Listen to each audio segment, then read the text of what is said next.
깜찍한 혼종님께서 처음 뵙는 분입니다. 반갑습니다. 잘 오셨고요. SK 하이닉스 올려주셨네요. 87,000원에 비중 20%. 최근에 새로 매수를 했습니다. 중장기적으로 보고 있는데 어떻게 보는지 궁금합니다라고 올려주셨습니다.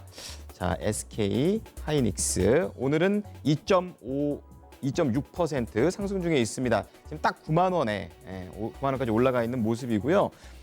수급상으로 외국인이 어제 팔고 기관이 지금 4일 연속으로 사고 있는 그런 상황인데요. SK 하이닉스 관련해서 하나씩 좀 짚어보도록 하겠습니다.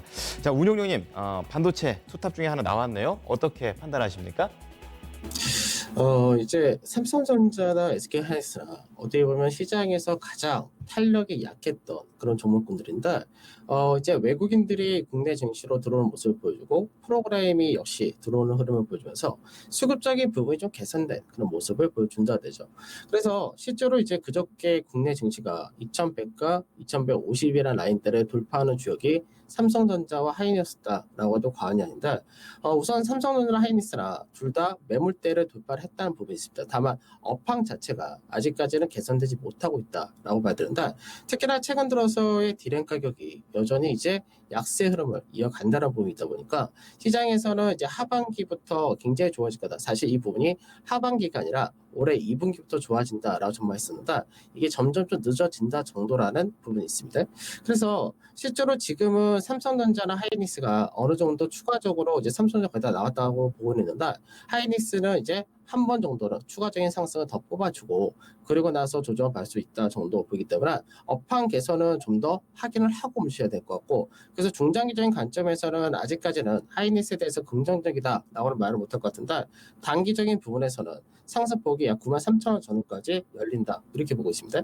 그래서 하이닉스는 이제 방송에서 사실 말씀을 드리긴 했었는데, 실제로 이제 하이닉스가 가장 이제 최근 들어서 매물을 만들고 추세를 이제 돌파하는 구간까지를 이제 이번 주 초까지 만들어줬다 되고, 현재는 상한 패턴을 돌파하고 나서 주 매물대까지도 돌파 지지를 어느 정도 어저께 받아줬기 때문에 추가 상승이 나올 때 우선은 앞전에 마디가 이제 다시금 저항이 들어오기 전까지 매물이 작은 93,000원 전후까지는 단기가 가능하다 정도 보시면 될 것 같습니다. 네. 자, 아직 업황 개선이 됐다라고는 안 보시고 계십니다. 추가 상승 한 번 정도는 있고 그 이후에 조정이 들어갈 것이다. 좀 이렇게 얘기해 주셨는데, 자, 그럼 최수창 전문가님도 이 반도체 SK 하이닉스와 같은 의견이신지 궁금합니다. 어떻게 보십니까? 이제 제 의견은 이 하이닉스가 지금 매수 가격이 87,000원이면 뭐 최근에 사셨을 것 같아요. 그런데 주목할 게 있어요. 그 반도체의 SK하이닉스나 삼성전자가 주식 안 돼요, 이거 사면 안 돼, 이렇게 얘기한 사람은 없을 거예요. 눈가리 통 뺄 거예요. 아직에도 한번 했습니다.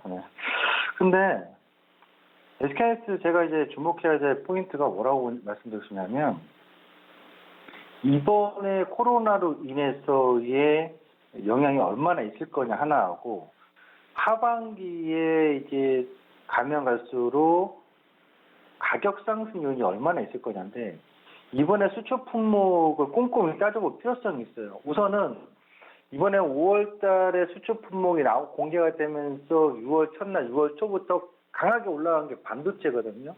그러니까 이유 있는 상승을 보여준 거죠. 왜냐? 국내 20대 수출 품목을 딱 뚜껑을 열어보니까 반도체와 바이오 헬스케어 빼면은 상승 전년 동기 대비해서 증가해 준 게 없더라 이거예요. 어느 정도냐면 자동차는 한 5, 60%가 전년 동기 대비 감소했고요. 석유화학이라든가 석유 제품 같은 경우도 30% 이상이 감소했어요. 오로지 반도체만 전년 동기 대비 증가, 바이오스케어랑. 그래서 굉장히 선방한 것 때문에 이제 올라왔는데, 여기에 좀 더 세세하게 들어가보면 우리가 고민할 필요성이, 디램이 다 같은 디램이 아니에요. 442 전법이라고 생각하면 축구에 442 전술이 있는데, 약 20% 정도는 PC 디램이에요. 그러니까 일반적으로 여러분들이 기사 검색할 때도 디램이 다 그 디램 가격이 아니라 3달러 수준에 있는 거는 디램이에요. 지금 최근 한 달, 두 달 전부터 현물 가격이 하락하면서 내려온 거는 PC 디램이에요.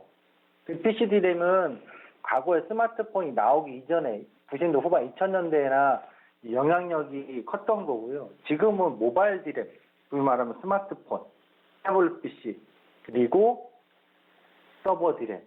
그러니까 2009년도 이후에 반도체 시장의 사이클의 변화가 있는 거 하나 아셨으면 좋겠는 게 PC 수요의 주기에 따라서 반도체 가격의 상승과 하락 사이클이 약 2년에서 3년 주기의 하락 사이클이 한번 침체기 가면 2년에서 3년 정도 했다면 2009년도 잡스 형님께서 스마트폰을 탁 세상에 내놓고 나서 스마트폰 시대가 된 이후에는 반도체 가격 하락 사이클이 길어야 1년, 6년에서 1년 정도라고요. 그래서 사실상 제가 봤을 때는 2018년도, 19년도에 계속해서 가격 하락이 나왔던 그 시그널, 그 시점이 바닥은 들어온 자리다라고 좀 봐요. 지금 시점에서는 바닥을 더 논하는 게 중요한 것이 아니라 얼마나 빠른 수요와 얼마나 강한 가격 상승 요인이 나타날 거냐 이거예요. 그것이 과연 코로나를 뚫고도 하반기, 3분기에 발휘가 될 거냐. 그러니까 지금 상승은 3분기, 4분기 미래 전망이 밝아서 상승 요인이 나오는 것이 아니라 제가 봤을 때는 이게 뭐야. 막상 뚜껑 열어보니까 4월달, 5월달 수출 좋았네. 그러면 2분기 때 실적이 좋은 기업은 반도체겠네. 그러니까 왜 몰도 올라왔어? 3월 19일 날 지수 저점대에서 올라올 때 뭐 듣보잡 종목들도 막 60%, 100% 올라갔는데 이 유명하고 이 훌륭한 종목이 올라온 게 이것밖에 안 돼? 4월달, 5월달 수출 물량도 많았는데 그러니 그거에 대한 뒷심발이 뒤늦게 자각인식하면서 상승이 나온 거고요. 여기서 추가적으로 올해 고점을 과연 넘어갈 수 있을지 여부에 있어서는 저는 실적으로 봤을 때는 돌다리 좀 두드리고 해야 되지 않을까? 대전제는 하이닉스나 삼성전자는 올해 최고점은 몇 년 후든 언젠간 다시 넘어갈 겁니다. 관건은 올해 하반기에 넘어갈 거냐인데 저는 그런 꼼꼼한 이런 섹터의 분석이나 반도체 내에서의 가격 상승의 수요를 본다면 현 시점에서 단호하게 올라간다, 못 간다라고 말하기는 어렵지만 조금은 부정적인 인식으로 한 자리 깔고 가야 되지 않을까. 돌다리 좀 두드리고. 서버 디램 부분 수요가 줄어들 수도 있고. 모바일 핸드폰 많이 팔렸대요? 안 팔렸잖아요. 거기에다 미중 관계가 악화되면서 하이에를 공격하고 중국이 어쩌고저쩌고 하니까 이게 수혜인 건지 피해인 건지 헷갈려요.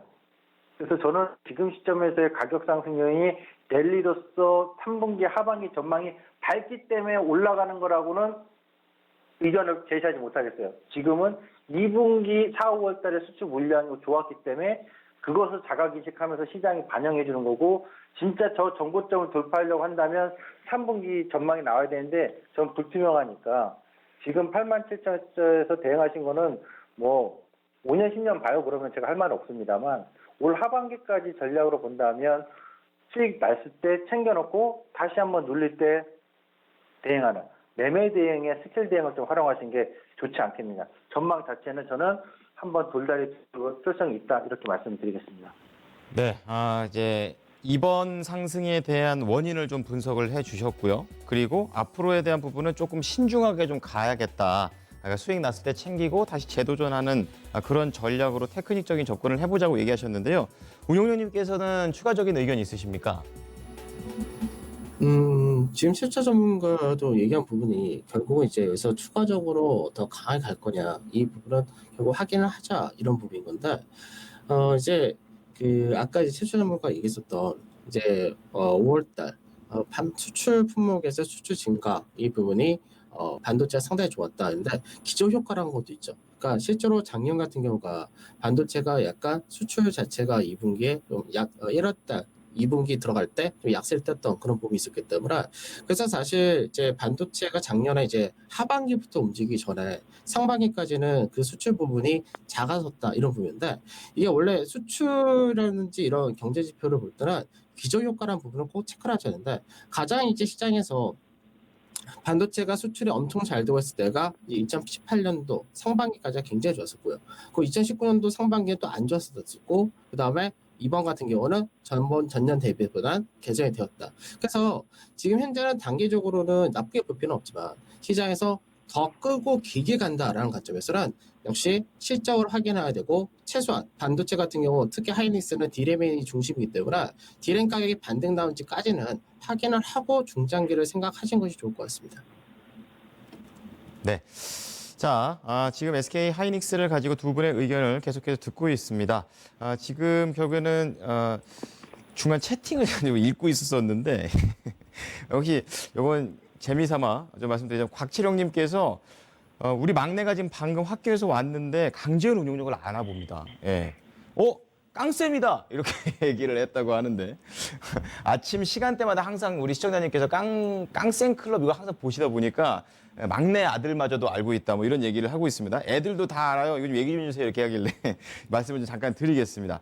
자, 그러면은 SK 하이닉스와 관련된 정보는 이 정도 좀 들어보도록 하겠습니다.